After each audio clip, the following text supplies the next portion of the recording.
Hi, Beck. Hey Sally, how are we going? Good. I'm just giggling because we were just chatting 20 minutes ago when we recorded episode 2, but we're Yes, I back. know. We're We're back after a back. little wee break. We That's are back in the it. hot seat, ready to I've discuss something that can be quite controversial. I know, feeding to sleep and why as Mm. sleep consultants we don't recommend it. But it comes with so many caveats because we know that is so natural and normal. This episode is not meant to convince you that you should not be feeding your baby to sleep if that is working for you and your baby. This is wanting to explain why, in the context of fixing a baby sleep issue, what we look for when we read your intake forms, when you sign up to work with us, and how moving away from feeding to sleep goes hand in hand with getting better baby sleep. So we want to, as always, look at this from a really holistic perspective, which I actually sometimes roll my eyes at that word because I feel like it gets bandied around Mm. holistic. But it's so true because sleep, as we'll keep banging on about, is not just about the sleep training technique and self settling.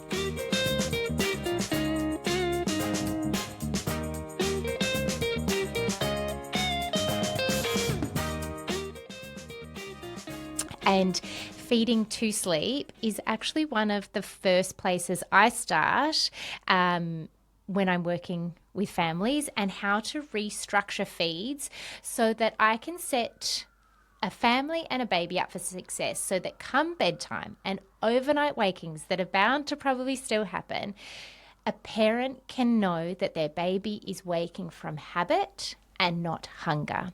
Because Mhm. as a mother myself, I nobody ever wants a baby to be hungry. No. And I understand that it can feel like a very loaded topic. Mhm. And I feel like when we know the why and the context, the fear gets taken out of it. Absolutely. And I think understanding why a feeding to sleep scenario may not work long term, Mm. that brings you greater success long term. So the feeding to sleep at some point is going to end, whether it's at 6 months, 3 months, 3 years. You want to future proof your child for being able to learn how to put themselves off to sleep more independently. Um, and all the trappings that come with other people being able to settle them off to sleep as well. So babysitters, grandparents, That's such a good daycare, point. all the things. So having an understanding of why a feeding to sleep association is something that we look at is going to unlock a lot of doors, I think, for a lot of families. That just reminds me that we're talking about this in a very general sense, in that a baby is otherwise healthy. We haven't got Yes. oral ties that haven't been revised yet. There's no unmanaged reflux. There's no weight gain issues or failure to thrive. In this episode, this is all about a very happy, healthy, thriving Yes. baby with no Hmm. feeding or latch concerns or weight issues. And I absolutely appreciate that for so many families, feeding to sleep, breast or bottle. And I think probably in this episode, in all of our episodes, I usually just refer to milk feeds, Yep. because for me, it doesn't, so long as the baby's getting enough, whether it's breast or bottle, it doesn't really impact Mm. the work that Yep. we do. But this this today's episode applies whether you are breast or bottle feeding. Now, I personally breastfed both of my babies for about 13 or 14 months, and I actually had the reverse of this topic, because none of my babies would feed to sleep. Mm. It was not a tool up my sleeve, mostly because I had this clinical oversupply. So they were full Yeah. constantly. And so come nap time, they were like, do not come near me with that thing. Yeah. I cannot take another sip. But I do appreciate and can understand the hesitancy for families moving away from feeding to sleep when it feels like that is such a critical tool in their baby sleep and settling toolkit. And Mm. now, as sleep consultants, we're saying we're going to stop that. So yes, that would be our recommendation. But what we're going to also do is supply you with yes, the why, but so many other tools in your toolkits. And then as time goes on, everything settles into place and your baby's taking big, great feeds throughout the day, self-settling beautifully at bedtime, and you've got other sleep crutches and sleep associations, if not self-settling during the day. Exactly. Perfect. And I'm a little bit like you, Sally, in the way that I breastfed my little ones until they were 6 months, and then I moved to formula feeding from 6 months onwards.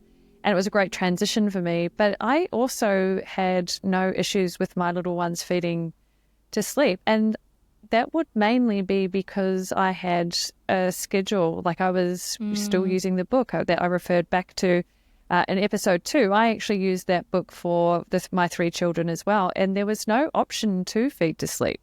So actually, one of the things that I learned during, my work, like in these first couple of years, was that feeding to sleep was the biggest crutch in terms of underlying issues that we had to sort of work on for families, because I actually didn't, with my children, they didn't feed to sleep. So it wasn't something that I realized was a problem for some families.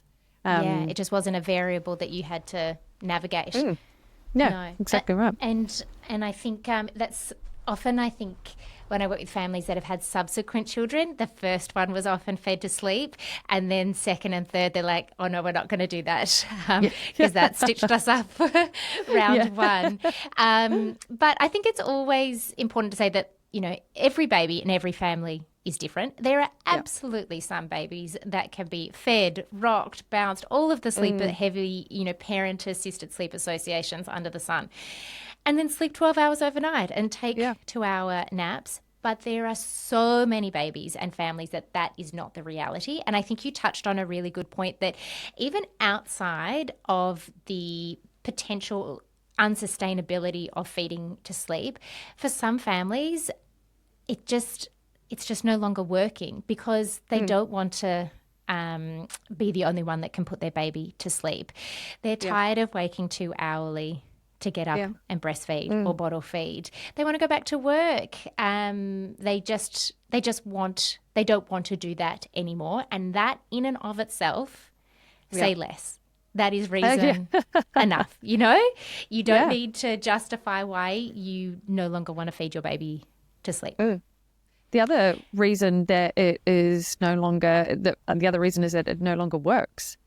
So, for a lot of families, I always say the feeding to sleep is the big guns, it's always the thing that helps your little one fall asleep. It's the clincher, so, rocking, padding, holding, that may not work, but eventually they'll feed to sleep and it does work. And then there are times when the feeding to sleep isn't the magic bullet anymore. And then families are, the desperation sort of creeps in. So this episode is for those families too.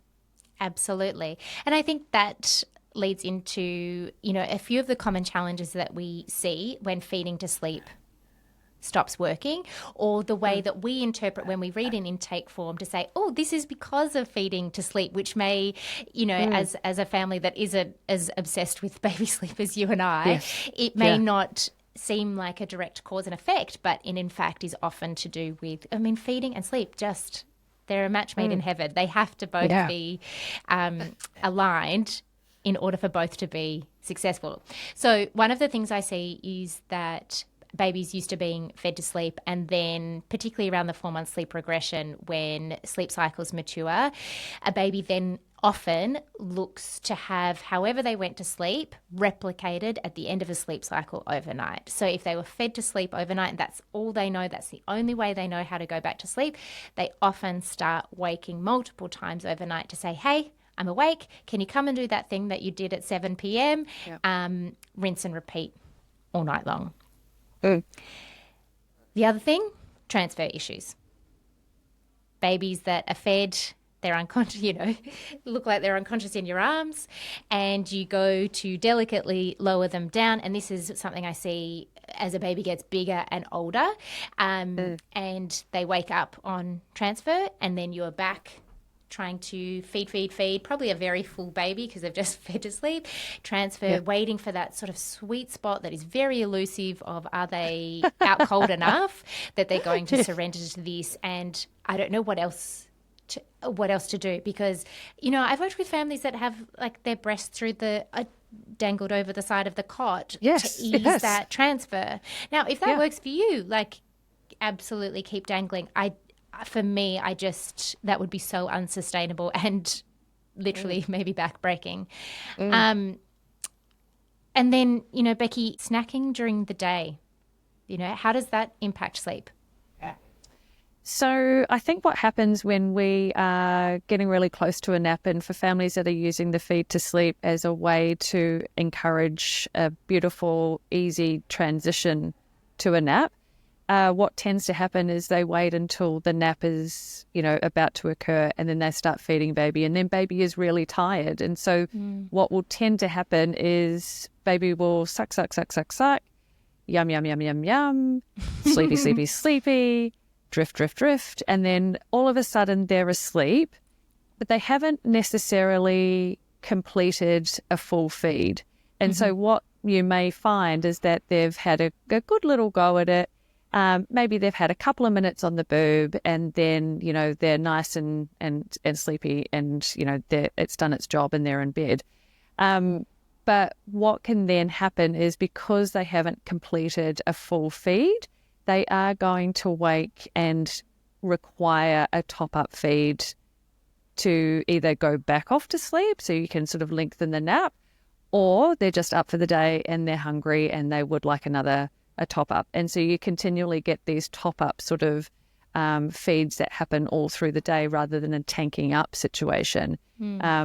And when we're moving into topping up type of feeds, that's where you get little ones that are maybe they're feeding every 90 minutes to 2 hours. They're just sort of getting like half a boob here and there, and then they become quite distracted and they're off to the next thing and so forth. And it doesn't seem like anything's wrong with that. And like, of course, for your little one, if it's no drama, it's no drama. But when we're looking at working on sleep and improving naps and the ability to fall asleep more independently and readily, a nice, full, complete feed is going to satiate baby so that they feel like they've just had a Christmas lunch.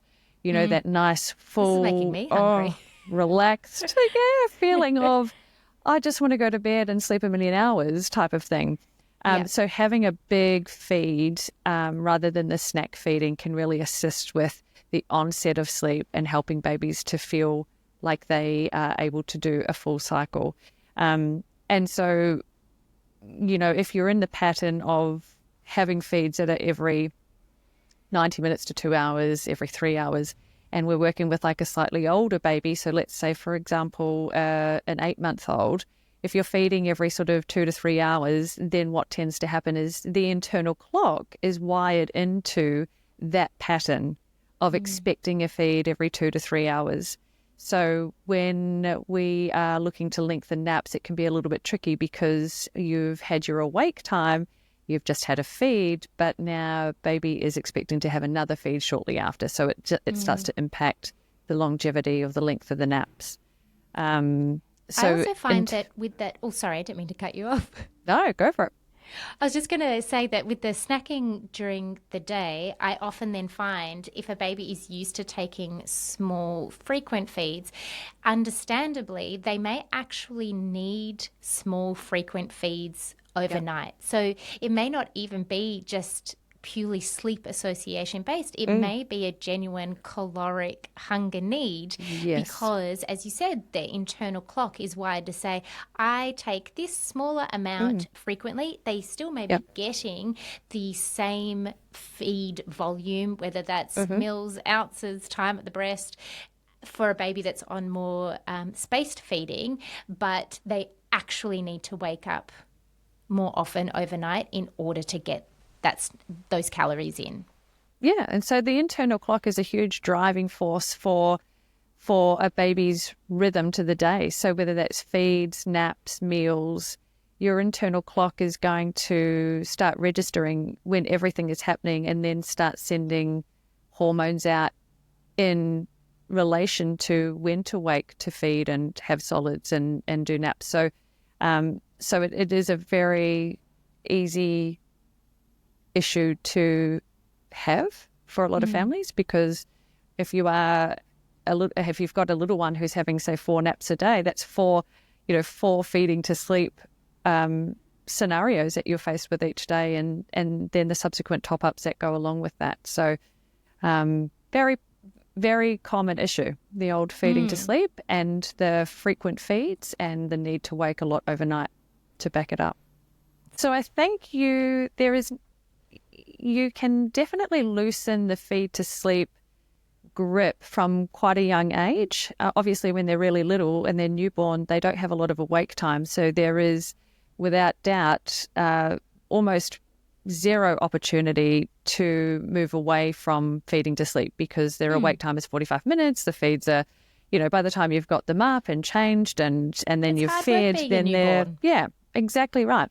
So this is more so for little ones that have probably got a little bit more awake time up their sleeves. So where I personally like to start, so if I see a 24-hour sleep log that all of my clients fill out before we work together, and that includes feed times, feed volumes if it's a bottle, and what I like to do is I sort of move to feed, play, sleep, which sounds very stereotypical of a sleep consultant, but sometimes I elevate it. It's not just baby wakes up from a nap. That means that they feed, because often I'm working with babies that are taking very short cat naps. And so otherwise we're still stuck in this very frequent short nap, short wake window, snack feed cycle.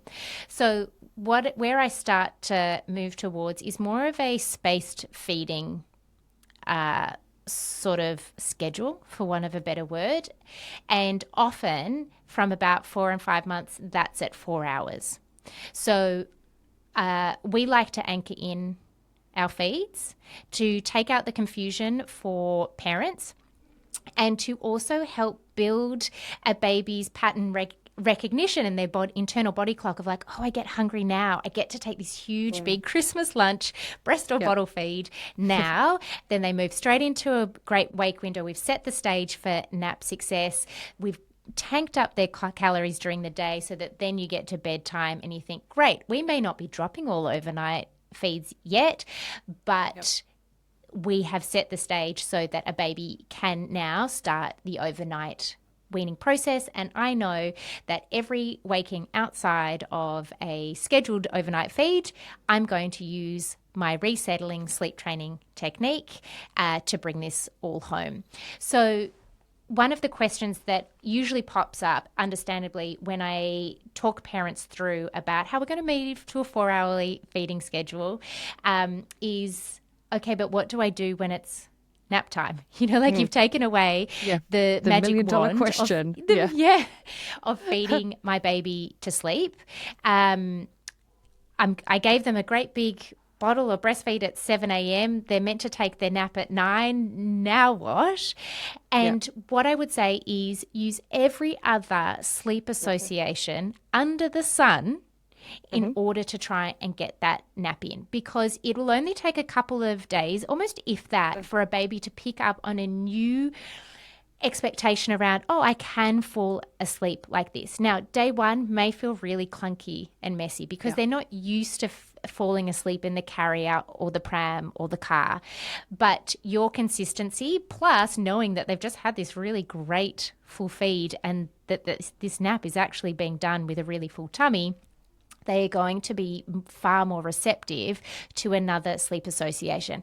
I often get parents to walk the pram, and you just go and do the nap out and about and use the motion of the pram as your new sleep association. So we've swapped out feeding to sleep and we've added in movement. No problem. We don't have to have these big expectations of, okay, now they have to self-settle in a cot all by themselves. No. Let's layer this, stagger it, and make it sustainable for everyone.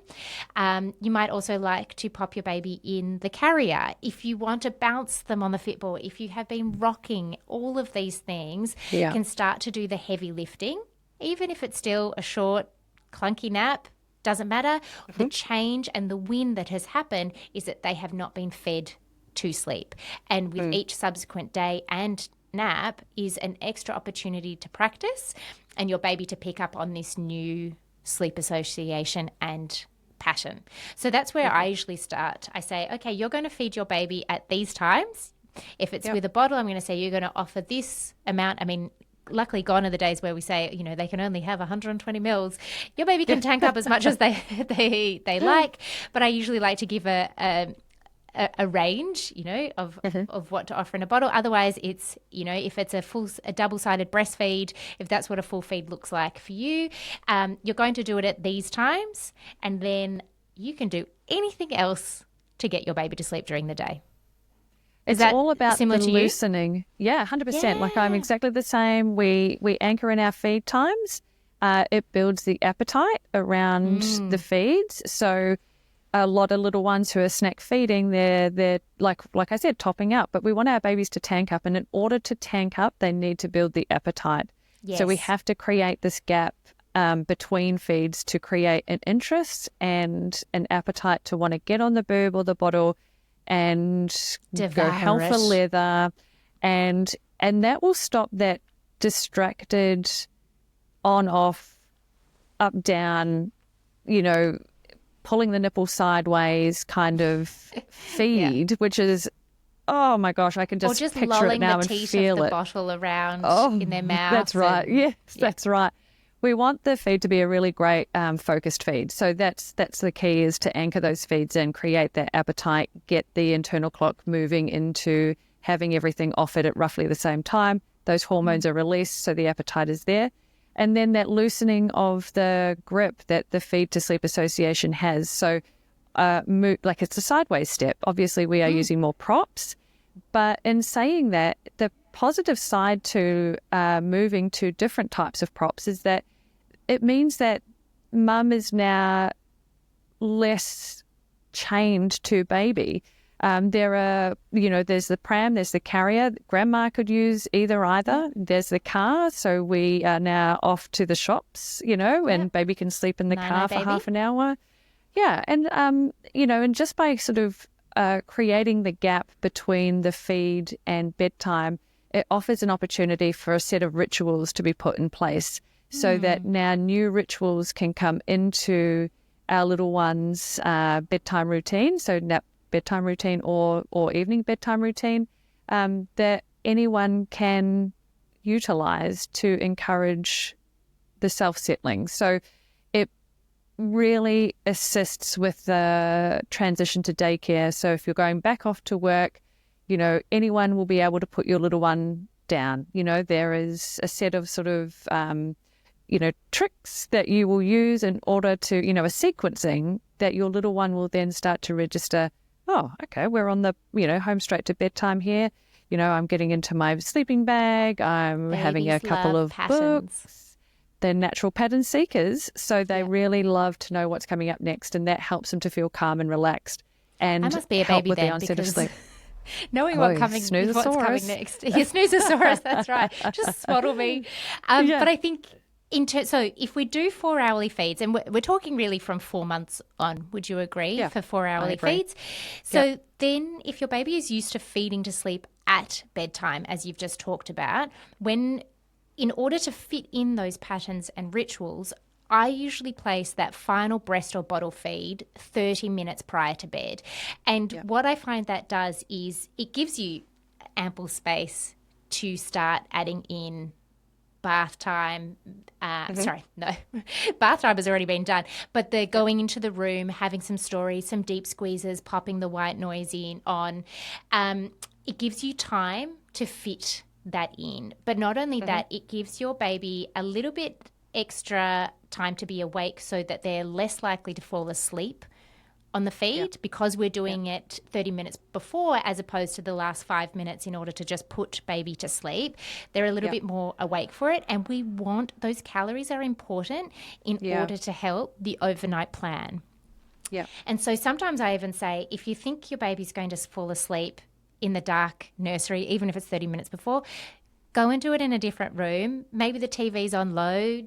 dad or mum just got home and the dog's barking, Yep. or a toddler's banging some pots and pans, and just a little bit of stimulation so that they are less likely to doze off on the feed, because we want them to take a nice big full feed. We want them to have time for, if they're a bit refluxy, that they're upright, or if they're gassy, that they've got time to burp, and then you've got time to fit in your pre-bed ritual of going into the dark room, sleeping bag, helping them and supporting them and holding them as their eyes adjust to the dark. And then you've got the option to either continue on with, we're just going to swap out the feeding to sleep and use another sleep associate. I'm going to rock you, and I'm going to rock you for all those other overnight wakings overnight.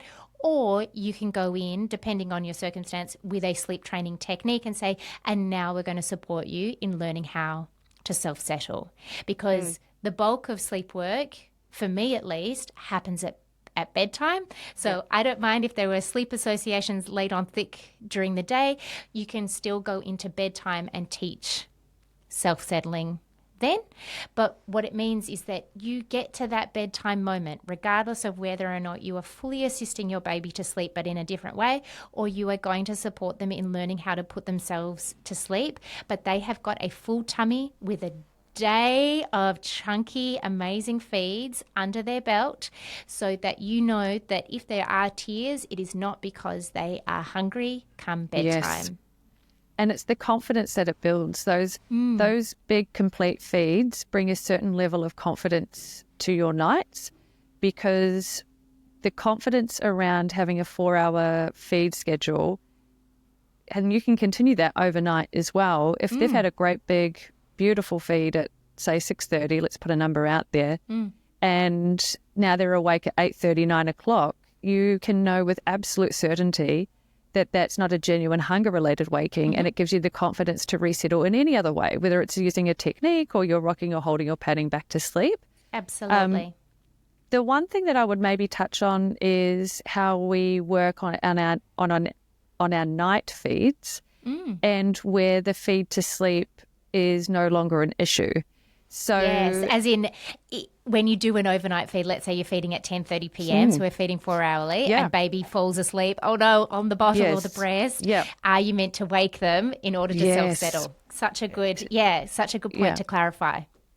So this is where if we've got a structured sort of feed schedule in place, if the feed is 4 hours later, then, we've had our final feed at 6:30, the first waking after 10:30, we're going to offer a full feed. So there's two sections to this. So I don't mind, and Sally, I'm pretty sure you don't mind either, that if they've completed the full feed, and they're snoozy and dozy and they're half asleep, or maybe they are fully asleep, if you can get a good burp out of them, they can go back into the cot and they can be totally crashed out like that. That's where I don't mind, because it is, so long as it's been the full feed. I don't see that overnight feed as a feeding to sleep, but rather an overnight feed. Exactly right. Yeah. The issue would be around if the feed isn't completed, and say, for example, they've gone on the boob like 10:30, yay, good job, little one, now you're on the boob, and then 30 seconds later they're off to Nanai land and they're out cold. So this is where we're faced with a little bit of a problematic scenario, because we really need our little ones to tank up. This is an investment feed. So we want our little ones to tank up. So in this scenario, if they've conked out after 30 seconds, 3 minutes, half a boob, one boob, you really want to wake them up, change their nappy, spark them up a little bit, take their sleeping bag, so that they are awake enough to complete the feed. So jump back onto the second boob, or you're offering the second half of the bottle. It's so important to use this moment in time to wake them up to complete the feed. And then again, if they fall asleep once they've completed the feed, totally fine, burp and back into bed. It's zero issue feeding to sleep at that time. The caveat is that they must complete their feed first. I agree. And I think that's such a good point to clarify, because I often have parents ask me, oh no, they fell asleep on the breast at 11 p.m. They'd done both sides. Do I wake them and then start my sleep training technique? And it's just not Mm. not needed. If, Yeah. however, they were to wake 45 minutes after a Mm. nice full Mm-hmm. feed, that Yeah. is when you would know that that is a resettle with your chosen technique and not genuine hunger. And as you touched on before, so much of this comes down to clarity and confidence, because essentially what this does is it allows a parent, if they're sleep training bedtime and overnight, to go into the night essentially having two options on the table. It Mm. will either be a feed or it will be a resettle. And Yes. if you've worked, with a sleep consultant, then you have a plan for what time your feeds are. So you don't even have to do that thinking. You don't have to look at each other in the bed and say, are we meant to feed, or do I go and pat, or do I shush, or do I do a times check? It's just one Yeah. of the two. And what happens there is that I nearly always find a baby starts to push out their own overnight feeds naturally. Mm. So you don't even have to, go really hardcore with overnight No. weaning. The day calories start to do the heavy lifting because we've moved away from feeding to sleep, which means we've essentially moved away from day snacking. Babies have tanked up. They've got hunger for the breast or the bottle. You've still got your overnight feeds, but we know that they can go that little bit longer. Couple that with maybe some self-settling, and everything just starts to fall into place. And it does make me think, though, in terms of hunger, one of the questions that I am often asked is, will my baby be hungry? They're so used to having an on-demand bottle buffet. Will they be hungry because I'm now asking them to go for hourly? And my answer to that is that it's never hunger. It may be they're just not used to not having that feed as something to do, but it really only takes one feed, I find, to kind of start Yes. really making the change. Yep. Because maybe they took a snacky feed and then they waited 4 hours and they're like, hang on, I didn't get to feed every 60 minutes in that time.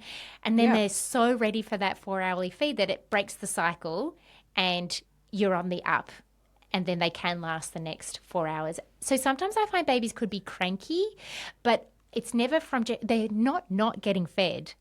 They're just, we're changing the pattern and they're not in on the plan.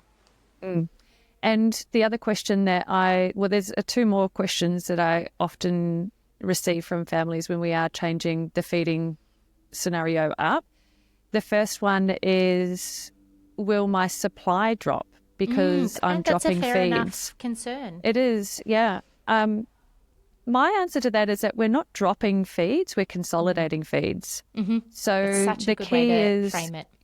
yeah, so instead of having the 8 feeds you might have over 24 hours, 8 to 10 feeds, now we're having 4 to 6 feeds over 24 hours. And those feeds are going to be incredible, beautiful, big, long feeds. You're going to feel drained at the end. Your supply is, it's a supply and demand type of affair. So if your little one is getting onto a 4-hourly structure, then your own body is going to get onto a 4-hour supply structure as well. So it is change. It's redistribution of calories and a redistribution of supply.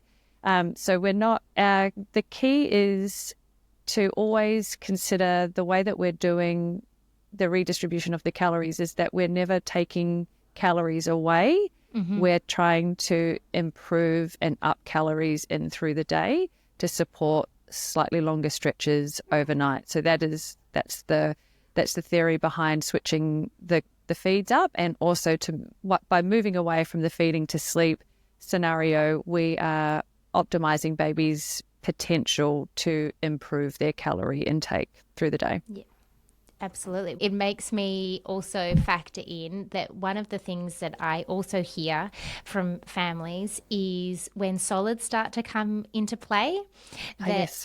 Even a much older baby, let's say 11 months old, that in theory should be quite well established on solids, and they're still not interested in it. And then we have a look at the amount of milk that they are having in each wake window.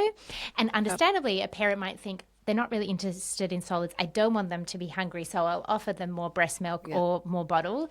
But what it actually does is it can rob hunger from the solids. And just like, my second baby, he nearly weaned himself at 6 months because he was just so keen on the solids. Again, I have the opposite problem of all of my clients. And I had to be like, whoa, whoa, whoa, whoa, whoa. You are not allowed to stop having milk No at steak the dinner ripe for age. you. No, Yeah. much to his absolute devastation. But it will rob hunger. And so we need to create space in the wake window Yeah. for an appropriate milk feed that is still so important, and an appropriate solids feed that is so important. Whereas when you just eat the whole time, which don't get me wrong, like I love food, Yeah, but when I you know. eat the whole time, you miss those moments of like, oh, now I'm really hungry. So we have to space things out a little bit in order to fit everything that a baby needs, even more so when solids are in play and when we are trying to fix sleep issues. And I think that is that, you know, and we have bandied this around a lot, the holistic side to things. Like in order to get sleep really well, we are fixing a lot of feeding, solids, timings. We're getting a lot of that organized through the day to support better sleep. And again, like you were saying, like if we've got the good feeds and milk feeds and we've got some good solids, we also need to allow digestion time and how that can impact. So there's a lot. Like I feel like we are, even though this episode was feeding to sleep, I really hope our listeners are getting a really good understanding of how the feeding to sleep association can impact a lot of different areas, and how it can, just by moving that one area of their day, switching it up for a different type of sleep prop, can improve their little one's sleep almost immediately. Like it is, Absolutely. it's a big step to change, because there is a very tight grip on feeding to sleep. And obviously, you know, once you sort of make that decision, you know, like you using all the strategies that you outlined before, if you can do that and you can repeat it over a couple of days, you'll find that things are going to start to improve quite dramatically. And with the feeding, Oh, sorry, yeah. I keep cutting you off. Oh, no. I was just going to say, you know, it, like the hard part of using the 4-hourly feed schedule is that the hardest part is that first initial wait time to get onto the schedule. And then I often find that we are totally on board with a 4-hour schedule within 12 to 36 hours. Like it doesn't take any Agreed. longer than that. And it's so much easier for families. And also the satisfaction of, this is what I hear from parents too. Two things I hear. One is that felt so good to give them a full feed. I have not experienced that in months, if at all. But the other thing I hear, and maybe I'm a bit of a feeder too, but the other thing I hear is that from parents whose babies are on solids that were always deemed a picky eater, Yes. all of a sudden they are not a picky eater. They just weren't hungry enough. And the same on the breast or the bottle, they're just a distracted eater, or they're not very hungry. And when we space feedings and they build genuine hunger for it, it can honestly transform a baby from what we thought was picky or fussy or not that interested into, oh no, again, they just weren't hungry enough. And it's done in a really age appropriate way. And it always makes me think, growing up, we had 3 dogs growing up, and every time we had a puppy, we'd notice that they would have something to eat and then just pass out. You know, that sort of puppy sleep where they're just, you know, you could be in a cruise ship like I was and hit a whale and that puppy would still be asleep. But so my mum used to say when we were very little, full tummy, go nine-nine. And every time I do a consult where we are changing around feeds and feeding to sleep, I think exactly the same thing. Full tummy, go nine-nine. And that is what we want, coupled with an opportunity to support a baby in sleeping more independently or in just a different way, but also to help parents feel more confident and competent when it comes to feeds and settling, and have a really satiated baby that's not looking to pull their top down every 45 minutes during the day and awake every 45 minutes overnight. That's right. Because there is a common theme of don't feed your baby to sleep, but there's really no context to the underlying reasons for why. So I hope that our listeners have a really great understanding now of the and why. now they'll know that when they book in with one of us and we say, okay, we're going to move away from feeding to sleep, they'll say, oh yeah, we listened to episode 3. We understand why. We are on board. We just need you to tell us when to feed, how much, and then you'll watch it all fall into place. So I think that's pretty much it. I mean, again, we could just keep going on. Feeding to sleep and feeds and sleep in general are such an important component of the work that we do. So I'm sure it will come up in other episodes. But feel free, if you've been listening to this, if something didn't make sense or if you've got further questions, definitely drop us a comment. And if you are currently struggling with feeding to sleep, then hopefully there are some tangible tips and tricks that don't feel too scary at all. And if you're listening to this and think, nope, I'm still wanting to feed my baby to sleep, then absolutely keep on keeping on. This is just for anyone who is wondering why and how, from a sleep consultant brain. Yes. The method behind our madness. Yes, exactly right. Until next time, you've been nap trapped.